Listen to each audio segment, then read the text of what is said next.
அனைவருக்கும் மதிய வணக்கம். என் பேர் பள்ளிப்பட்டு பஞ்சாயத்துலேருந்து இருக்கேன். என் பேர் கலையரசி, சிஎஸ்டியாக இருக்கேன். எங்கள் பஞ்சாயத்தில் வந்து மொத்தம் 18 எஸ்கட்சி இருக்குது. எஸ்சியில் வந்து 11 எஸ்கட்சி, பிசியில் வந்து 7 எஸ்கட்சி, மொத்தம் 18 இருக்குது. 18 எஸ்கட்சிலேருந்து நான் பொதுக்குழு கூட்டம் போட்டு பிஎல்எஃப் நிர்வாகிகள் தேர்ந்தெடுக்க போகிறோம். இப்போ வந்து எல்லா எஸ்கட்சி மெம்பரும் கலந்துக்கிட்டாங்க. சரி, எப்பவுமே டைரெக்டாக வந்து ஜிபி 18 குழு வந்து எஸ்சி சைடு வந்து 11 குழு இருக்கிறதால அது வந்து ஒரு 5 தான் பிடிச்சி. எஸ்சியில் வந்து ஒரு இது ஆரம்பிக்கும், பிசியில் வந்து ஹெச்எல் ஆரம்பிச்சுட்டு அதில் வந்து நிர்வாகிகளை தேர்ந்தெடுக்கும். பொதுக்குழு மூலமாக நிர்வாகிகள் பொதுக்குழு போட்டு தேர்ந்தெடுத்தாச்சு. எத்தனை பேர்? 14 பேர். நிர்வாகிகள் தான் தகுதி. நிர்வாகிகள் என்ன தீர்மானம் போடுறது, அந்த தீர்மானம் எடுக்கும்போது அந்த நிர்வாகிகள்லாம் கூட்டம் போடுறது பொதுக்குழு செலக்ட் பண்ணலாம். நீங்கள் பொதுக்குழு கூட்டத்தில் வந்து 11 உறுப்பினர் பிசியில் வந்து தேர்ந்தெடுக்கிறாங்க. ஒரு எஸ்சி சைடு வந்து செயலாளர், பொருளாளர் தேர்ந்தெடுக்க போகிறோம்.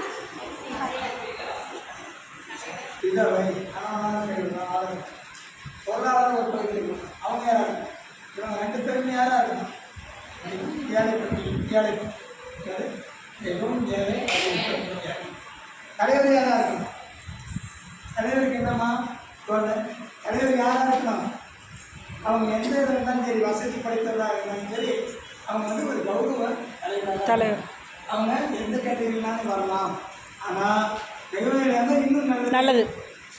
புரியுதா? அப்போ விடுவாங்களா தலைவரா? இல்லை, நான் தான் வருவேன் அப்படின்னு. அவங்க எந்த பதவியில் இருந்தாலும் அவங்க எந்த கேட்டகரி, 4 கேட்டகரி இருக்கும். மிகவும் புவர், மிடில், ரிச்சு. யார் வருவாங்க? மிகவும் ஏழைப்பட்டியல், அதில் யார்? அடுத்தது ஏழை, அடுத்தது மிடில் ஏதாவது வருவாங்க. நிர்வாகிகள்லாம் யாராக இருப்பாங்க? தலைவர் இருப்பாங்க. அடுத்து யார் இருப்பாங்க? தலைவருக்கு என்ன வந்து என்ன சொல்லலாம்? தலைவர் யாருன்னா தகுதி. அவங்க மிடிலாக இருக்கலாம், ரிச்சாக இருக்கலாம். இதில் வார்டு மெம்பரு அவங்க வரக்கூடாது, சட்டமன்ற உறவுகள் வரக்கூடாது. அதாவது கணவர் வந்து அரசியலில் இருப்பார், வரக்கூடாது. அடுத்தது அவங்களுடைய குடும்பத்தில் மச்சனம் மூத்தார் யார் இருந்தானே அந்த வார்டு பண்ணால் கூட இவங்க வரக்கூடாது. நோட் பண்ணிக்க. எதுக்காக சொல்கிறாங்கன்னா டாமினேஷன் அதிகமாக இருக்கும். அவங்க வந்தாங்கன்னா அவங்க வந்து கட்சி இல்லையா, அவங்க சொல்லிதான் கேட்கணும். யார் பண்ணணும்? மிகவும் ஏழையாக இருக்கணும், கழிவுற்றோட பண்ணணும். அவங்க யாருடைய உறவுகளும் இல்லாதவங்களாக இருக்கணும். அப்போ என்ன ஆகும்? அரசியல் அதே மாதிரி அரசு உத்தியோகங்கள், அப்புறம் இந்த பணி ஓய்வு பெற்றவர்கள், ராணுவத்தில் இருப்பாங்க, அவங்க மனைவி, அவங்கெல்லாம் கொடுப்பாங்க. அப்படி கொண்டு வந்தோம்னா அது டாமினேஷன் ஆகும். அப்புறம் பிஎல்ல பெண்ணாக பண்ண முடியாது. ஏன்னா ஸ்கீமே வந்து இலக்கு மக்களுக்காக தான் போயிட்டுருக்கு. ஏழை மக்களுக்காக கொண்டு வரப்பட்டது. இப்படி அடுத்து என்ன பண்ணணும்? அடுத்து என்ன பண்ணீங்க? இப்போ நிர்வாகிகள் கொண்டு வருது, நிர்வாக சேவை. அடுத்து செயற்குழு உறுப்பினர் எத்தனை பேருக்கு என்ன பண்ணுறது? பொதுக்குள்ள அதுவும் திறங்கம்மா, பார்த்து வரணும். ஜெனரல் மேலே எச்சல் தேவைப்படுற செயல்படுறது என்ன வராங்க? ஏழை இல்லை, நிறுவனம் ஏழை, என்னுடைய பட்டியல் என்ன எழுதுங்க, வரிசை என்ன, அவங்களுடைய குழு பெயர், அவங்க ஏழை பட்டியல் இருக்காங்களா, மிகவும் ஏழையா, எந்த குடியிருப்பு, யாருடைய மனைவி, எந்த பகுதி, புரியுதா? இந்த எச்எல்எஃப்ல இருந்து என்ன பண்ணணும்? பொதுக்குழு வந்து அதெல்லாம் பிஎல் பஞ்சாயத்தில் இருக்கணும். இந்த 7 பேர் இருக்காங்க இல்லையா, இந்த 7 பேர் எப்படி செலக்ட் பண்ணணும்? நிர்வாகிகளை செலக்ட் பண்ணிட்டீங்க. இந்த இசி மெம்பர் செயற்குழு எத்தனை பேர் இருக்காங்க? 7 பேர் இருக்காங்க பேலன்ஸ். அதில் ஒருத்தர் மாற்றுத்திறனாளியாக இருக்கணும். இருக்கீங்களா? இப்போ இருக்கிறாங்க. இப்போ பண்ணுங்க சார். இருக்கிறாங்க, ஆனால் இப்போ இல்லை.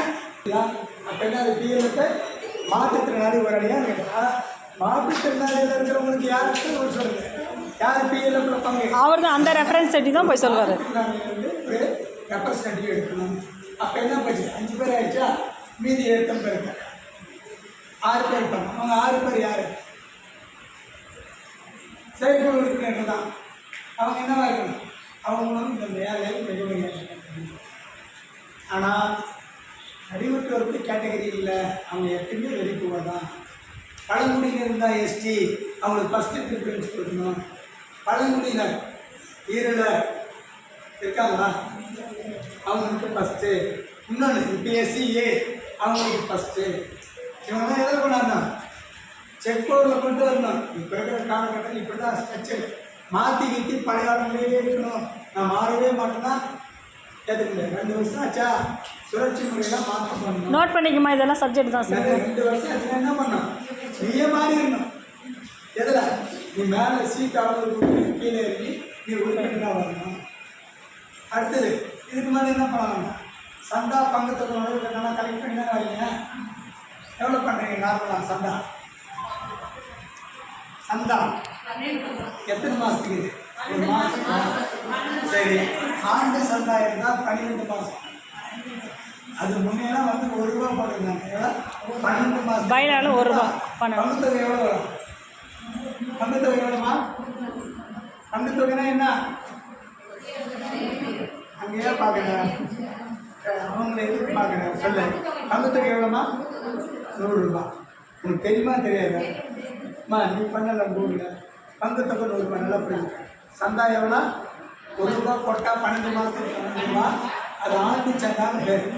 என்னது ₹100 நம்ம வாங்க முடியாதுன்றதுனால என்ன பண்ணுறோம், ஆண்டுக்கு 12 மாதத்துக்கு ₹12 ஆண்டு சந்தா ₹1. இப்போ சார் சொல்கிறது எல்லாமே விதியில் இருக்கிறது சரிங்களா? உங்கள் ஊரில் வந்து நீங்கள் உங்களுக்கு ஏற்ற மாதிரி ₹2 ₹5 மாற்றிருப்பீங்க. ஆனால் பைலாவில் இருக்கிறது சார் சொல்கிறது ₹10 என்பது இல்லை, ₹1 தான் பைலாவில் இருக்கிறது. அதுதான் ஜீவம், அதுதான் காம்பு. புரியுதா? அப்போ என்ன ஆகும், ₹1 ₹12 ஆச்சா, பங்குத்தொகை ₹100 ஆச்சா. அதுக்கப்புறம் என்ன பண்ண போகிறோம், நுழைவு கட்டணம் என்ட்ரன்ஸ் ஃபீஸ் அது எவ்வளோ வருது, அது ₹10. அப்போ எவ்வளோ ஆச்சு, எவ்வளோ ஆச்சு? ₹122 என்பது ஒரு ஆண்டு சந்தா. ஆனால் இந்த பங்குத்தொகை என்பதும் இந்த நுழைவு கட்டணம் என்பதும் ஒரு முறை தான் கட்டணும், மறுபடியும் 2வது வாங்கக்கூடாது. எத்தனை வருஷம் நினைச்சு என்னது, பங்குத்தொகையும் நுழைவு கட்டணமும் ஒரு முறை தான் கட்டணும். புதுக்குழு வருது, அதுக்கு இதே மாதிரி தான் வாங்கணும். ஆனால் அந்த சந்தா இருக்கு இல்லையா, சந்தா நீ வருஷம் பங்குத்தொகை வாங்கக்கூடாது, வருஷம் நுழைவு கட்டணம் வாங்கக்கூடாது. தப்பு அப்படியே பண்ணியிருக்க, அது பண்ணக்கூடாது. புதுக்குழு இருக்கா, அதுக்கிட்ட வாங்க. அப்பப்போ இணையம் இல்லை, அந்த இணைவு குழுங்கிறத நம்ம என்ன பண்ணணும், இணைவு பணியை கொடுத்து நம்ம கொடுத்துடணும். அதுக்கப்புறம் இந்த சந்தா மட்டும்தான் வருஷம் என்ன பண்ணோம், வாங்கணும். ஒரு உறுப்பினருக்கு நான் ₹12 சொல்கிறேன். என்னது ஒரு உறுப்பினர், ஒரு உறுப்பினருக்கு தான். அப்போ 20 உறுப்பினர் எவ்வளோ வரும்? ஒரு உறுப்பினர் பண்ணணும். அப்போ என்ன ஆகும், நான் 3 வருஷத்துக்கு பண்ணலாம். அப்போ சந்தா வந்து என்ன பண்ணிங்க, ₹10 வாங்கினா சரி.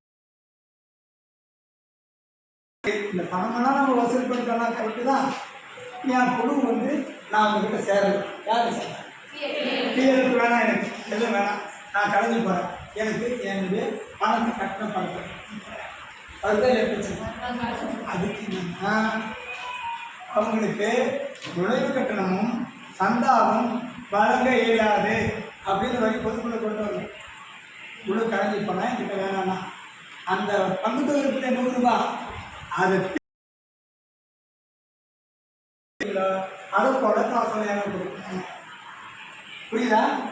அதை நம்ம எதுக்குன்னா இவங்களெல்லாம் சேர்த்து வச்சு சேவை பண்ண மாதிரி அந்த சேவை கட்டணத்துக்காக நம்ம என்ன பண்ணணும், அது விதிமுறையாக. புரியுதாம்மா? அப்போ நிர்வாகிகள் யாராக இருக்கிறோம், நிர்வாகிகள் சொல்லியாச்சு. அடுத்தது யார் இருக்காங்க, இந்த 6 பேருக்கான விருப்ப மாற்றுத்திறனாளர்கள் போயிட்டாங்கன்னா மீதி இருக்கிற 6 பேருக்குன்னா அவங்க மிகவும் ஏழையில் இருக்கணும். ஏழையில் இருக்கணும். இப்படியெல்லாம் பதிவு பண்ணிங்கன்னா தேர்ந்தெடுத்து போட்டிங்கன்னா அருமையான பிஎல்எஃப்பாக இருக்கும், நல்லா ரன் ஆகும். இல்லைன்னா இப்போ நான் போய் பார்த்தேன், வார்டு மெம்பர் தான் செக் பண்ண எது இந்த சந்தா தொகை இருக்கு இல்லையா, அதை குழுவுக்கும் நிர்வாக செலவு வந்து தான், கூட்டமைப்பு நிர்வாக செலவு வந்தான். அதில் தான் நீ கூட்டம் போடுறது, ஒரு எச்எல் கூட்டம் போடுறது, அவங்களுக்கு டீ ஸ்நாக்ஸ் கொடுக்குறது, இதெல்லாம் எதாவது பண்ணணும், சந்தாவில் இருந்து தான் பண்ணணும். சந்தா தொகையில் தான் பண்ணணும். புரியுதாமா? பேனா அந்த மாதிரி இருக்கா ஸ்ட்ரக்சர் எப்படி இருக்கு பார்த்தியா? இது இப்போ இல்லை, இது 2006 அப்போ ஆரம்பித்த ஒரு பைலா. இதுதான் கைட்லைன்ஸு. இது எத்தனை பேர் எவ்வளோ நடத்தினாலும் இதுதான் விதிமுறை, இதுதான் சிஎல்எஃப் வந்து அமைப்பு முறை. இதுக்கு வந்து ஒரு பேர் வைக்கணும், ஒரு பஞ்சாயத்தில் ஒரு கூட்டத்து இதை வாங்கி யார் போகலாம் 2 பேர் சொன்னோம் இல்லையா, அவங்களுக்கு என்ன பண்ணலாம் சொல்லிட்டீங்களா தலைவர் போல. இன்னும் சொல்லுங்க சார். சரி, அதை நீங்கள் பண்ணவே இல்லையா? நீங்கள் இப்போ பதிவு எப்படி தான் பண்ணுவீங்க? சரி, எல்லாம் ஆரம்பிச்சாச்சு. பிஎல் இப்போ 2 ரிஜிஸ்ட்ரேஷன் முதல்ல ஒரு பதிவு பண்ணுறோம். அதுக்கு பைலா காப்பி வேணும் இல்லையா? விதிமுறைகள் எல்லாம் பைலா இருந்தால் ஆர்எஸ் விதிமுறைகள் நாம் இப்போ கொண்டு வரோம் இல்லையா? நம்ம பிஎலுக்கு உதவி பண்ண அந்த ஜிபி நீ சொல்கிறதான் கைட்லைன்ஸு. அதை எந்த சட்டத்தின் மூலம் பதிவு பண்ணலாம்? சொசைட்டி ஆக்டில் எதில் பண்ணணும்? சங்கங்கள் பதிவு சட்டம் சொல்லுங்கள். சங்க பதிவு சட்டம் என்னம்மா கைட்லைன்ஸு? சொல்லுமா, பேசுமா, பசியா சொல்லுமா, சொல்லுங்க. பதிவு பண்ண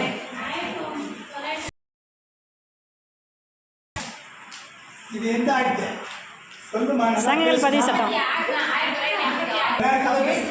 இதை கேட்பாங்க. காலையில் வந்த உடனே அதாங்க சார் சொன்னேன். அந்த பைலா காட்டில் இதெல்லாம் எழுதி இருக்குது.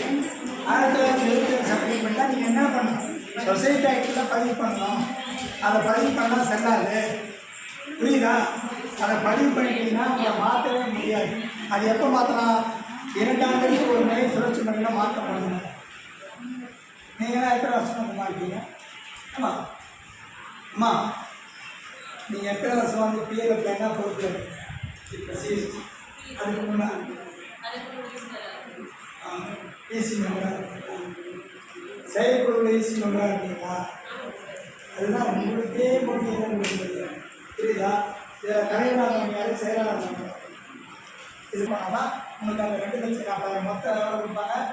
40, 40, 20